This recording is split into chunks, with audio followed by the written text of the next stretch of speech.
It's possible to do that in an academic center, generate personalized therapeutics for using RNA, because it's such a facile system to use for therapeutics, as we all know. Yeah, exactly. And I think also what's good is, so each case, each RNA therapy, antisense oligonucleotides, whatever you use, it will be different because it's developed for an individual, but there will also be a lot of similarities between already approved therapies for larger groups. So we can really build on that and learn from that. So we're not starting from scratch. And I think because there's more similarities than differences if you use the same modality, I think there is definitely opportunity here to do this as an academic group. And I think probably also good to mention is, so we're not all doing this in isolation. There's a lot of coordinating efforts happening as well, for instance, with the N-of-1 collaborative. And I think that's also good because we're pioneering here, and hopefully we will only have successes, but likely we will also have failures. And sad as failures are, these will be the things that probably move the field forward the most. So we can learn a lot from failures, but then it's imperative that we work together and that we share these failures so that people can also learn, and that the failure is sad, but if we all fail in the same way just because we don't know that the different groups have the same problems, I think that would really be a failure. That's a great point. And you mentioned the N-of-1 consortium, and we also have another organization, the Society for RNA Therapeutics. You're a board member of that society. And similarly, this is a way, there's a way in which we can share information, share ideas, and develop the field of RNA therapeutics. So. Yep. Lots of excitement to come. Well, why don't we go ahead and get started with your talk? And I think we have 3 of our young scientists online to ask questions as we go along, if that's okay. Sure, that is fine. Yeah. So just because I will not be seeing you when I share my screen, just interrupt me if you have a question. That is fine. So what I'll talk about here is not the work from the Dutch Center of RNA Therapeutics, but really our ongoing work to try and optimize exon skipping for Duchenne muscular dystrophy. And I'll start with some disclosures, and well, you can take a screenshot if you like, of course, but the executive summary is that LUMC has patents on exon skipping. I'm a co-inventor, so I'm entitled to share royalties. And I do a lot of consulting, advising, speaker symposia. All the remuneration for that goes to LUMC rather than me personally. So this talk will be about Duchenne muscular dystrophy. So a brief introduction to the disease. It's a severely progressive disease that is caused by lack of dystrophin. And the dystrophin gene is located on the X chromosome, so the disease affects primarily boys and men. And as I said, it's a progressive disease. So what you can see is that when patients grow older, so these are not all the same patients, it's different patients at different ages, you can already see at this young boy, the young age, he uses the Gowers maneuver. So he got up from the floor, and you can see he needs to rest his arm on his leg to get up from the floor due to muscle weakness. You can see this toe walking, you can see the lordosis. All of that is because these patients continuously lose muscle, but they don't lose each muscle at the same rate. So what they do, they manage with the muscles they have left, they manage to keep function as long as possible, and eventually end up in a wheelchair, usually before the age of 12, and then also start losing their arm function. You can see this boy is using gravity to sling his arm up. This young man is very creative in being able to feed himself, but you can see that it's taking a lot of effort. And usually patients need assisted ventilation around the age of 20. So it's a severe, progressive muscle wasting disease. Patients die anywhere between the 2nd and 4th decade of life if they have good care. I mentioned already patients have Duchenne because they don't have dystrophin, and the dystrophin protein acts in our muscle as a shock absorber. So it prevents that the muscle is damaged during contraction. And it does this by connecting the actin cytoskeleton within each muscle fiber to the extracellular matrix surrounding each muscle fibers. You can see here, this is the underneath is the exons, and here are the protein domains. So you see there's actin binding domains at the beginning, a third one here in the middle, and then at the end there's the dystroglycan binding domain that binds to the extracellular matrix. And in the middle, there's 24 spectrin-like repeats and 4 hint domains. And these domains are partially redundant. And we know this because when patients have in-frame mutations that affect these regions, they do not have Duchenne, but they have Becker muscular dystrophy. And compared to Duchenne, Becker is a milder disease, so there's a later onset and a slower trajectory. And when mutations are out of frame, they will cause Duchenne, because then no functional dystrophin can be produced because this domain at the end is not there. So the exon skipping idea tries to allow Duchenne patients to make Becker-like dystrophins. So what we have here is the pre-messenger RNA from a patient with a deletion of exon 48 to 50. And what you can see is exon 47, the shape doesn't fit to 51. And the shape doesn't fit because this is a mutation that disrupts the open reading frame. What you can see is that 47 would fit to exon 52. And we also know that the deletion of exon 48 to 51 leads to Becker rather than Duchenne. So what we want in this Duchenne patient, we want the transcripts, when the splicing happens, we want not exon 47 connected to 51, but rather to 52, because then the reading frame would be restored. And to achieve that, we use antisense oligonucleotides, or AONs, or ASOs, that specifically bind to the exon, in this case exon 51, hide it from the splicing machinery, and that way the reading frame is restored, and now a Duchenne patient can make a partially functional dystrophin. So that is the theory, and over 20 years ago we already showed that in a 2D layer of cells that this is also something that we can be achieving. So these is primary cells, primary muscle cells from a patient with a deletion of exon 48 to 50, and then we transfected with these ASOs targeting exon 51. We looked at RNA, you can see before treatment. This is the fragment after treatment, a shorter fragment. After sequencing, we showed that exon 51 is skipped. And then if you look on protein level, by Western blotting you can see no protein before treatment. And then after 16 hours you can start seeing a bend. And it's less than the healthy control, but the healthy control, of course, has been making dystrophin for much longer. And this cell line only has been treated very recently. But it's clear that dystrophin is restored. Also looking in the individual myotubes, so differentiated muscle cells in culture. Before treatment, there's no green, so there's no dystrophin recognition. And after treatment, we see green staining for the dystrophin with 2 different antibodies. So the principle works. Now, I showed you the example of exon 51 skipping, but this is a mutation-specific approach. So depending on where the mutation is and how long it is, you need to skip different exons. And also what we know is that there's parts of the dystrophin proteins that are crucial for the function. And those are the 3 actin binding domains. So you need either these 2 or this one. But if you lose all 3, that's not going to be functional. Also this dystroglycan binding domain, you need that for functionality. Fortunately, mutations disrupting either all actin binding domains or the dystroglycan binding domain, they are very rare. Most patients have a deletion, and these deletions cluster in a hotspot.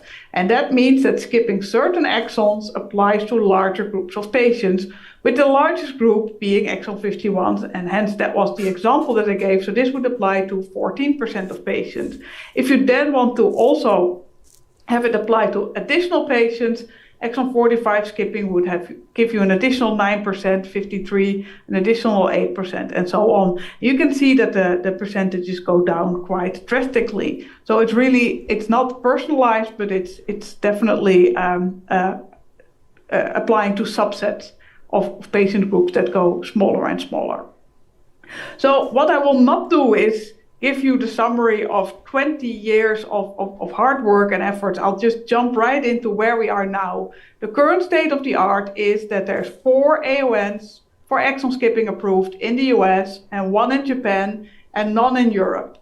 So the ones that are approved in the US are approved for exon 51, 45, and 53 skipping. For 53 skipping, there's 2 different AONs.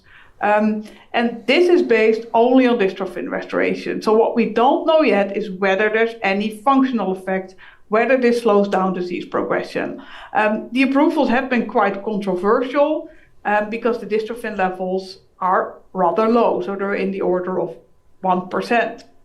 And then what we know, having some dystrophin is better than having no dystrophin, but whether less than 1% or around 1% of dystrophin, whether that will be enough to slow down disease progression is something that still needs to be confirmed. So these clinical trials are ongoing. What I want to stress is that the chemistry of the approved ASOs or AONs, this is the phosphorodiamidate morpholino oligomer or PMO, and these are not charged. And so they if you look at the chemical structure, they really don't look like RNA, but they can still bind in a Watson-Crick base pairing. So they recognize RNA, but the body doesn't recognize it as RNA. And that means the stability is really good, and because they're not charged, they don't bind to serum proteins, etc. But it means they have a very poor bioavailability because they're small enough to be filtered out by the kidney. And this means that what currently patients need is high dose weekly intravenous infusions. And the high dose means anywhere between 30 milligram per kilogram up to 80 milligram per kilogram per week. So as I said, the trials are still ongoing to show whether there's a slower disease progression. Regardless of what these trials show, if they show there is no slower disease progression, we know that we need to do better. If it shows that there is some slower disease progression, we know that having more dystrophin is going to slow down disease progression more. So what is clear is that there is room for improvement. And this is something that our group in Leiden is focusing on. And there's a lot of different topics. I will now go into only 2 of those topics. We talked about the DCRT already a little bit, but we'll focus in this talk on trying to improve exon skipping per se, but also having new model systems to try and optimize these compounds. So I'll go over these topics, and I've selected 3 topics: trying to improve uptake of ASOs by the muscle, trying to select our exons better when we go to these very small patient groups, and the model systems to improve this. So I'll start with improving muscle uptake, and this is work from one of my PhD students, Anne-Fleur Snijder. And the idea is that we know already that you can conjugate cell-penetrating peptides to the PMOs, and that will lead to improved uptake, but it's not tissue-specific. So it will lead to improved uptake anywhere. And the sad thing is that these compounds are usually arginine-rich, and that means also that they are kidney toxic. So that is a challenge. And the question is, so in mouse, what comes first is improved efficacy, and only at higher doses the toxicity. It seems that in humans the window is much smaller, so already at the lower treatment doses there are signs of hypomagnesemia. And then the question is, will this be tolerable or not, or do we need still higher doses to get increased dystrophin levels, and will that be tolerable? So there's room for improvement also here. And what we wanted to focus on in collaboration with Sarepta, so this work is sponsored by Sarepta through an unrestricted grant. So what we said, what if we conjugate a muscle homing peptide? And we worked on this already before, so I'll go into that first.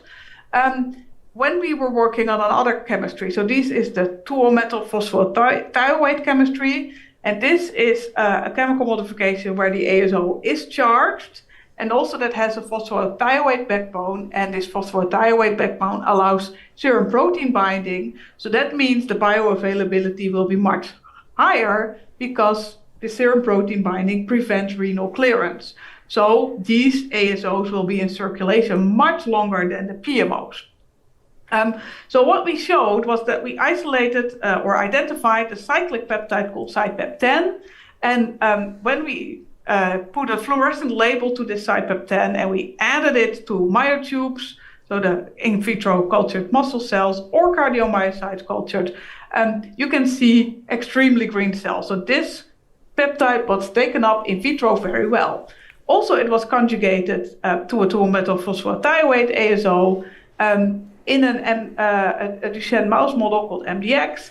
And what we saw, this is in white is the naked AON, and then in dark gray is the CyPEP10 AON. And you can see the CyPEP10 AON caused about a 2 to 3-fold increase in exon skipping levels in different skeletal muscles. So gastrocnemius, quadriceps, tibialis anterior, triceps, the diaphragm, and the heart.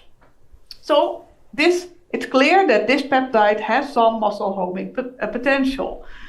So then we thought, in collaboration with Sarepta, well, let's try to conjugate this cyclic peptide to a PMO and then test it for efficacy and also for safety. So we did an in vivo study where the mice was treated 4 times with 30 milligram per kilogram. And as control, we used the unconjugated PMO, but also this arginine-rich peptide as a positive control. And sadly, what we observed is, so this is the PMO alone. This is with our CyPEP10, so the one that worked for the 2-methylphosphorothioate, and this is the positive control, this arginine-rich peptide. And it's clear this arginine-rich peptide gives better exon skipping levels, while our CyPEP10 did not. And also, if you look at dystrophin levels, you can see there's no difference between the naked PMO or the one with the CyPEP10, while there's a clear improvement for the arginine-rich peptide. So this is strange, and at first it puzzled us, but then we realized, well, this cyclic peptide is very small, and we know the bioavailability of the PMO is very poor because it's filtered out by the kidney. Probably conjugating this small peptide is not going to improve this. So we still have this problem, and because the bioavailability is poor, there's no chance for this muscle homing activity to happen. While for the 2-methylphosphorothioate, the bioavailability was much longer, so it was in the circulation much longer, and there it did have time for this muscle homing peptide. What we also did was trying to find other peptides, and a cyclic peptide is nice because it's circular, so it's very stable, but it's also circular, which means it's really difficult to conjugate to anything. So the people at Sarepta said, well, we really prefer a linear peptide. It's much easier to work with. So let's try and identify a linear peptide that has muscle homing capacity. So for that, we did a phage display library biopenning with mice. So we injected mice with a library, and all these phages present a unique peptide sequence on their phage head. And then the idea is, of course, that this peptide will hopefully home to whatever tissue you're interested in. You inject the mice, you isolate the tissues of interest, and then you do next generation sequencing. So you see which sequence went where, and then, of course, you can translate that sequence into the peptide. What we did, we looked into muscle and heart. These are the tissues that we want, but we also isolated liver and kidney because these are the tissues where we don't want the peptides to go. And both peptides will end up in liver and kidney because that's just the function of these tissues. So we really want things that are enriched in muscle and heart compared to liver and kidney. So a lot of work summarized in just one slide. I already showed you the gray part. So we identified several peptides that seem to have muscle homing capacity. And also we took along some peptides that seem to improve uptake in general. So they were enriched for these tissues, like the muscle tissues, but also liver and kidney. And then we had a negative control that was enriched for brain, but not for anything else. So they have different letters, and just remember, D and E are the muscle homing peptides. So before we went in vivo, again, we tested this, but just labeling the peptide with a FAM label and adding them to control cultures. So control myotube, a Duchenne, a patient-derived myotube, and also control cardiomyocytes. What I'm not showing you is that when we add nothing, the picture is black. Also the cardiomyocytes I'm not showing you because again the picture was black, but what I'm showing you is for peptide D and E, so these peptides with muscle homing peptide capacity. So you can see these are control myotubes and these are patient myotubes. And especially in the patient myotubes, you see that the myotubes turn green. And that is because this fluorescent peptide was taken up. So what you see is that first, it seems to work better in patient myotubes than control myotubes. And also that the further developed the myotube is, so the more nuclei it has, the more it seems to be taken up. So it seems to be really not the proliferating muscle cells, but the differentiated cells. And I think what you also see is that peptide D seems to work better than peptide E because, well, you can see some very faint green here, but this one is much clearer. So then we went in vivo again in the same type of experiment that I showed you for the cyclic peptide. Again in light yellow is the PMO alone, and what you see in the gastrocnemius is that none of these peptides really seem to improve exon skipping levels. For the diaphragm, we saw our favorite peptides D and E. We saw a slight increase, but it wasn't that spectacular. You see a lot of variability. So it was not as good as we had hoped for.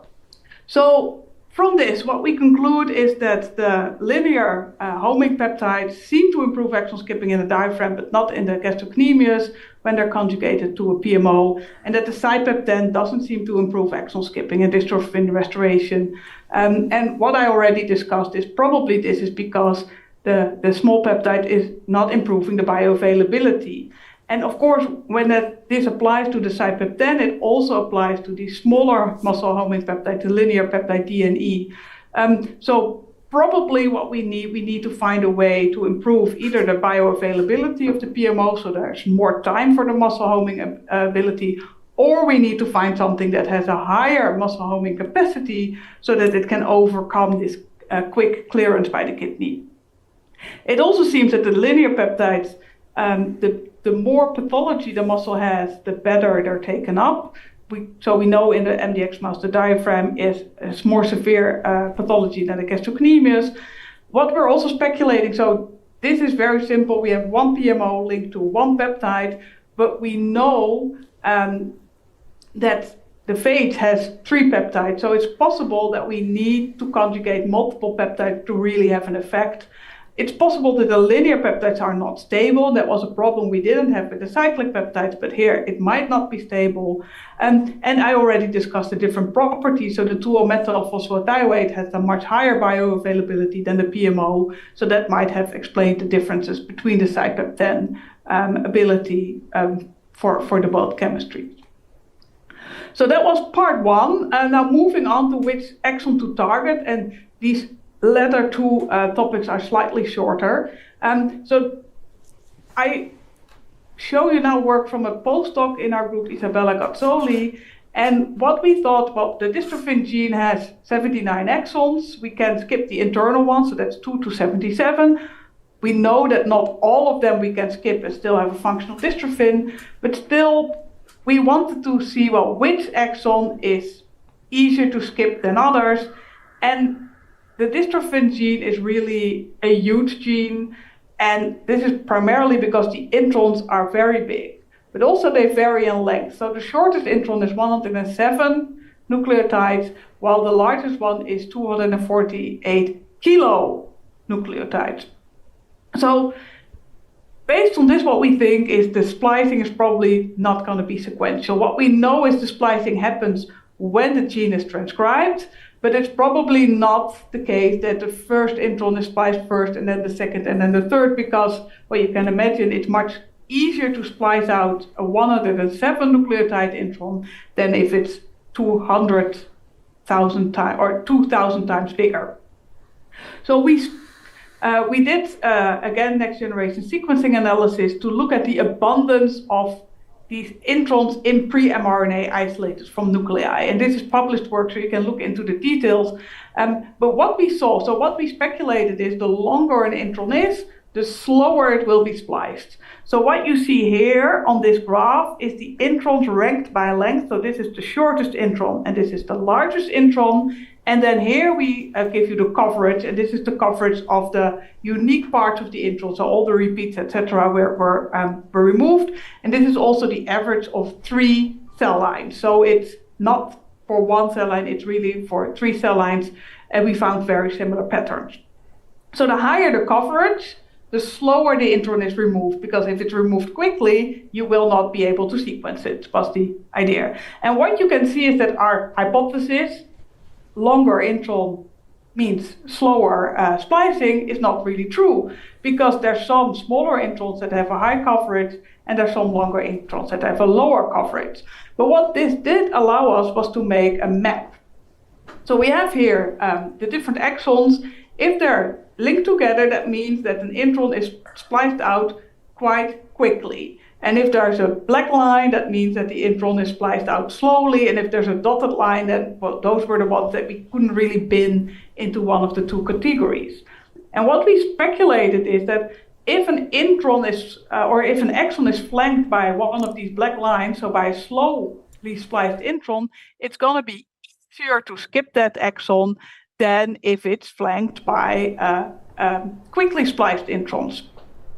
So again, we did this work in collaboration with Sarepta, and we selected some of these exons flanked by either 2 quickly spliced introns or 2 slowly spliced introns, or 1 slow and 1 quick, etc., etc. And then we compared. And again, our hypothesis was not correct, because what we thought is, well, if you have a slow intron either before or after, then skipping will be easier. And that was not what we found. What we found was that if the upstream intron is spliced slowly, it's easier to skip an exon. But if the downstream intron is spliced slowly, that doesn't matter at all. So it's really the upstream intron that seems to affect how easy it is to skip an exon. And what you could already see on this graph, exon 51 is flanked by 2 quickly spliced introns. So this is not an easy exon to skip.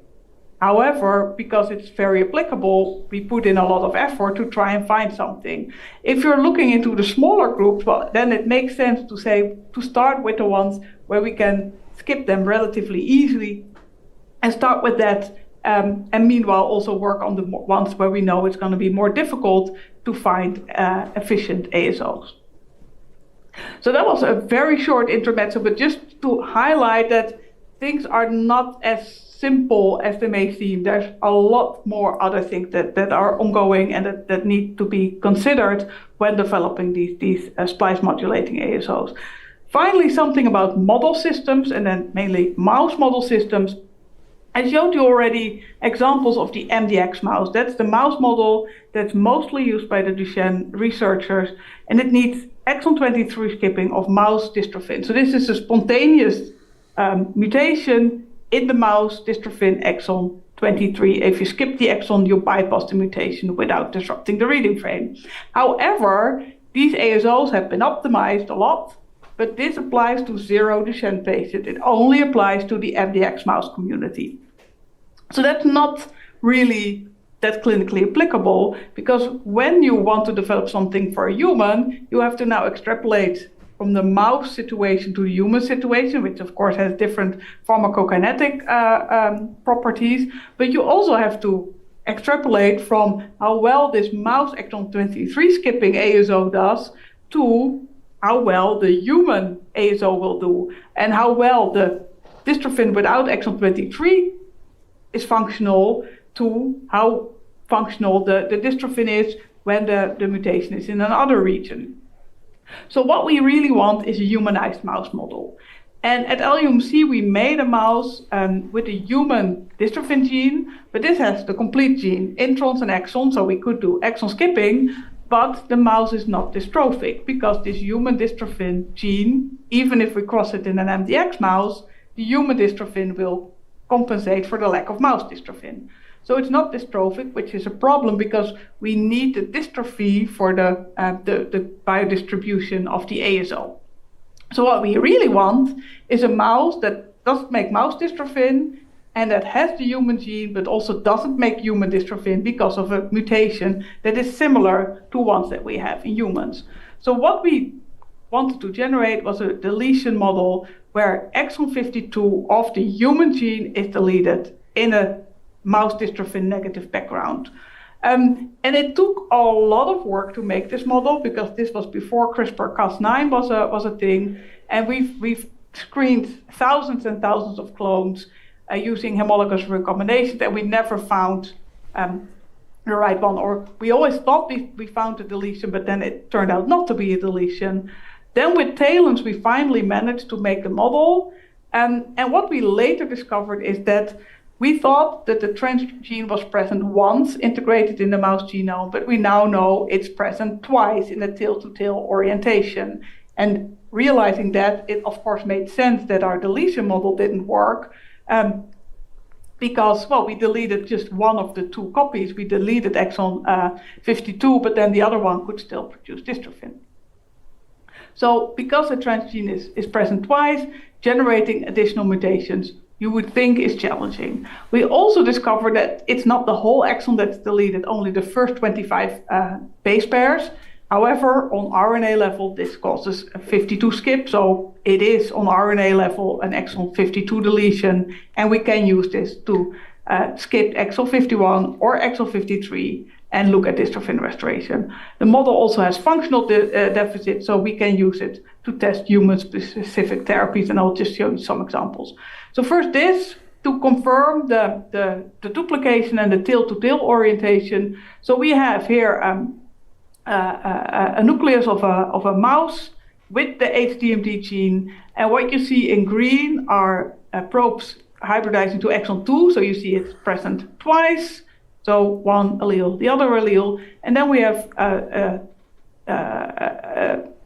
probe hybridizing to the end of the gene, and you can see just one dot, and it's one dot, not because this part is deleted. We made sure that it was there. We have sequenced it, so it's definitely there in 2 copies. But because it's in a tail-to-tail orientation, this is so close that you cannot see the 2 separate dots, and you see just one dot.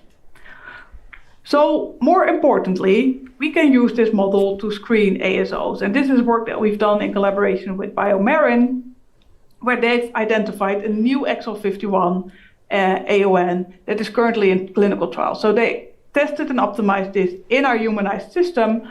And what they could use it for was to look at biodistribution, but also look at exon skipping levels. And what you can see here, 40, 50% exon skipping, 20% in the heart.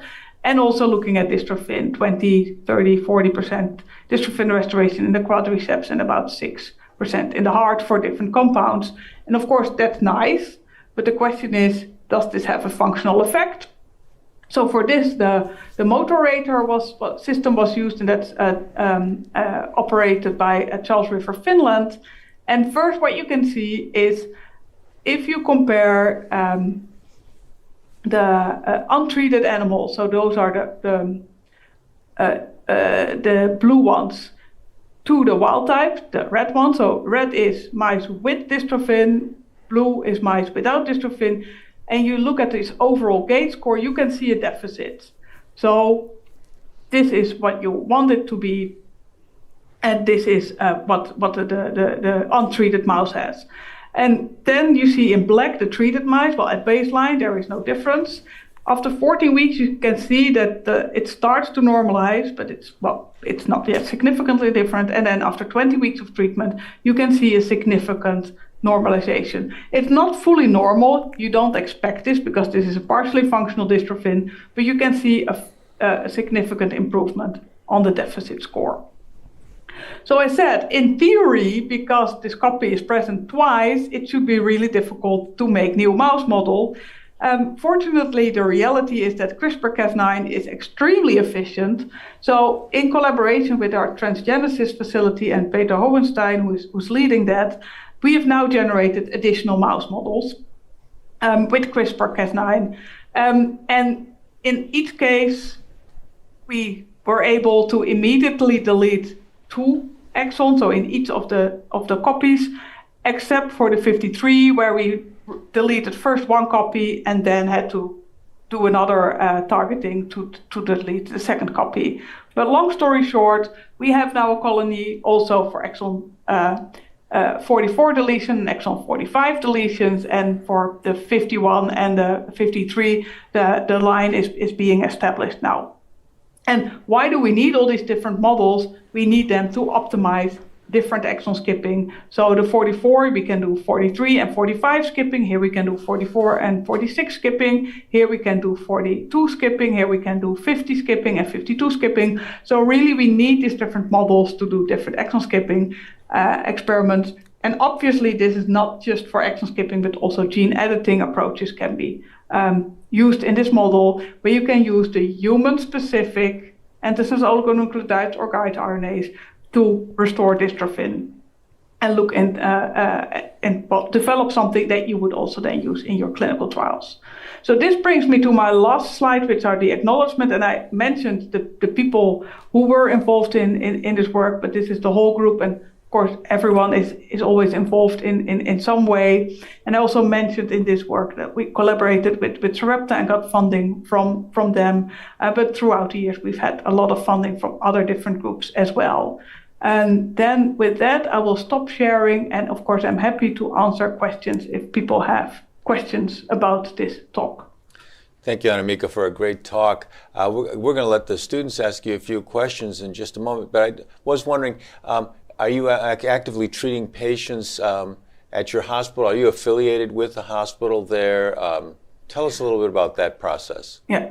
So, well, I'm a so-called mouse doctor, so I'm not treating any patients myself, just the mice, and not even that personally. But we have a medical center here, and we are not treating any patients because they're not approved. The ASOs are not approved in the Netherlands.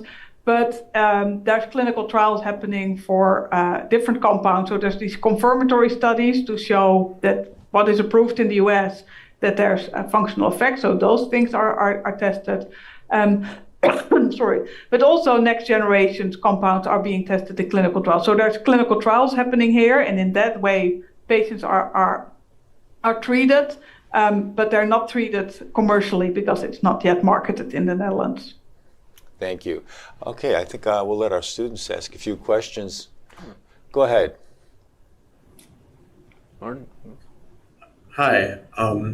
First of all, thanks for the great talk. You guys are doing some really excellent work over there in Leiden. I was wondering, I mean, there's a lot of really cool stuff in that presentation, but something that particularly sort of piqued my interest was the muscle targeting peptide itself. And I was wondering, first of all, to what extent you guys have characterized sort of whether there's a particular molecular target that it's targeting, yep, or if you've just sort of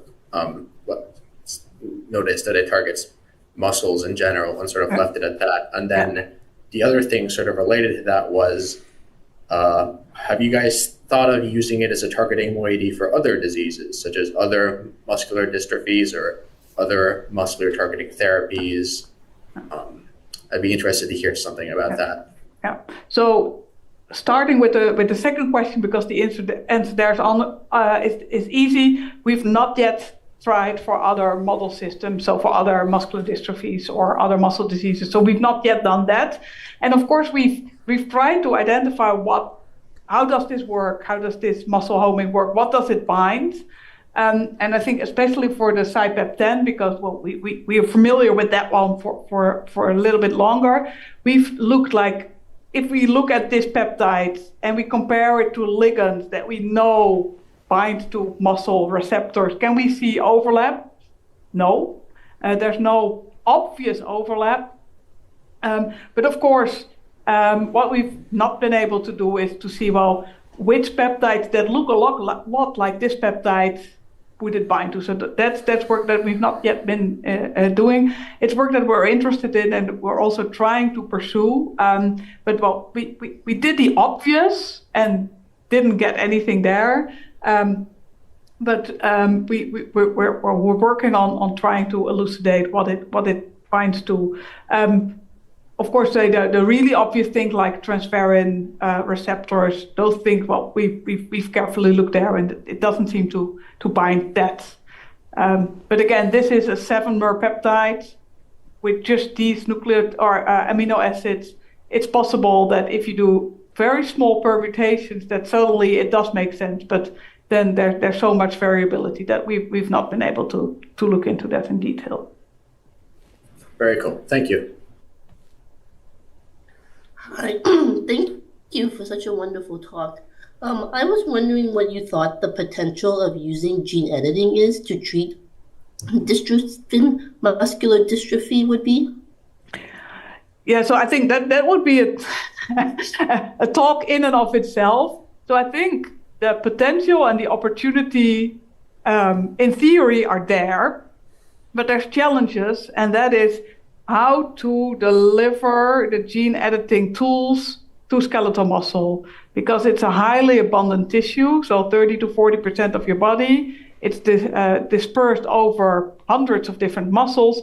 So how do you deliver this? Well, I think the only answer that we currently have is a viral vector, and that would then be adeno-associated virus, which is small, so you probably would need one for your guides and one for your Cas9. And if you do that, then you will get very long-term expression of your Cas9. And that might be a challenge because of off-target effects, but also because of autoimmune issues, because you're now expressing this bacterial protein long-term in muscle. So will the immune system recognize this? Well, we don't know that yet. And another thing is that we know the adeno-associated virus normally doesn't integrate in the genome, but if you start making double-stranded breaks, it will integrate. And of course, that's exactly what you're doing with Cas9. So maybe better option would be prime editing or base editing, because, well, they're safe. But then these things are even bigger, and they don't fit into AAV. So then you would have to split them into 2 different AAVs. So I think short term, I still keep working on exon skipping while other people try to sort all these things out. And I don't think in the next few years there will be a clear solution for this yet. Oh, thank you for answering my question. Hey, so I had a quick question along the same line. So do you think delivery of correctly spliced mRNA itself would work as a therapy for this? And secondly, like, if this would become an option in the near future, if we obviously get better at delivering mRNAs to the target tissues. Yeah. So I think this is also something that people have considered. The challenge is that the messenger RNA for dystrophin is 11 kb, so that is quite big, and just from a manufacturing perspective, it's difficult. And then you can say, well, maybe make it slightly shorter because, well, Becker patients have a shorter dystrophin, but it's still partially functional. Then manufacturing at least would be easier, but still, well, we're really talking still 7, 8, 9 kb, so it's still quite long. So that is challenge 1. And then challenge 2 is how to deliver these messenger RNAs to skeletal muscle. Again, there's a reason that everyone is focusing either on local injection for vaccines, because, well, local injection is easy, but you can't do that for 700 plus muscles. Think the diaphragm, you're not going to be able to do that with local injections. So you will need systemic treatment, and then lipid nanoparticles are very good at going to the liver, but not so good at going to the muscle. So again, that's also something that people are developing. And I think it's much easier to deliver the small oligonucleotides than the big mRNA. So it may be something in the future, but there's still a lot of challenges, both manufacturing but also delivery. Okay, yeah, and I sort of had a question on the front. So for delivery for AONs or ASOs, what do you think is sort of the future to overcome the bioavailability and specificity barriers, and are you working on that? So, well, there's several options, and I think it's always good to work on different options at the same time. So people are working on transferrin receptor antibody. So they conjugate the transferrin receptor to the oligonucleotide, and then transferrin receptors are highly abundant on skeletal muscle, so they deliver that way, and that seems to work. But also that, from a manufacturing perspective, is not easy. I've understood. But I think that is something that probably in the near future will achieve things. People are also looking into, so these peptides, these arginine-rich peptides, are toxic. So are there ways that we can make them less toxic? And companies are working on that. And well, if that works, well, we'll just accept that they also go to other tissues as long as they do go to muscle, because they're not going to target dystrophin in the other tissues because it's not expressed there. And I think for improving bioavailability, there's nanoparticles, where the challenge is that you need really small nanoparticles to reach muscle, but people are working on this, not us, but others are working on this. We're considering lipid conjugations to improve the bioavailability, for instance. Conjugating multiple compounds, and you can conjugate multiple of the same peptides, but of course also a mix of things.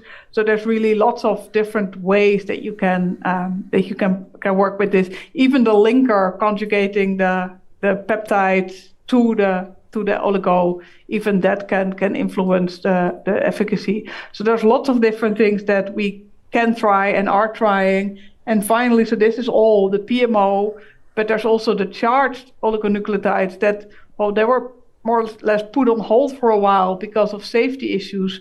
But now that we can make them more efficient, they can be used at a lower dose, and then hopefully the safety is less of an issue. So also there we're working on trying to optimize these chemistries in such a way that they can be delivered. And again, so I cannot say which route will work out, but because we don't know, we're really doing different things in parallel, and then hope that one or two or three things work. And well, maybe we need to combine, but at least we're putting our eggs in different baskets, so to say. Annemieke, you mentioned arginine-rich peptides as a way to get the ASOs into the antisense oligonucleotides into cells. Paul Wender at Stanford, it was quite a few years ago, showed that arginine-rich peptides could enter cells, could pass through the cytoplasmic membrane, but didn't understand the mechanism at that time. I was wondering if we understand the mechanisms by which those arginine-rich peptides are passing through the cytoplasmic membrane. Well, I'm not an expert on those, but as far as I understand, we still don't really understand how they work. And what's really interesting is what you see if you look in the literature on this is that all of them, they don't work, and then at a certain concentration they start to work almost immediately to maximum efficiency. So there's no dose dependent level, it's really a threshold. Okay. And that suggested maybe they're forming dimers, heteromers, something like that, and they act in that way. But I'm not sure. I've not heard of an explanation that to me makes sense how they work and why you see this really weird pattern where they don't work and then they need a certain dose to suddenly start working really efficiently. Thank you. Any other questions? Questions from the students? Dr. Brannon?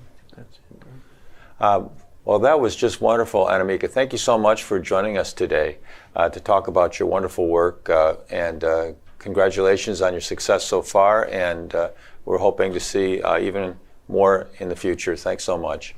Well, thank you all for joining us at the cutting edge of RNA therapeutics today. Our guest, Annemieke Aartsma-Roos, talked to us about Duchenne muscular dystrophy and her approach to treating that disorder. Thanks you all.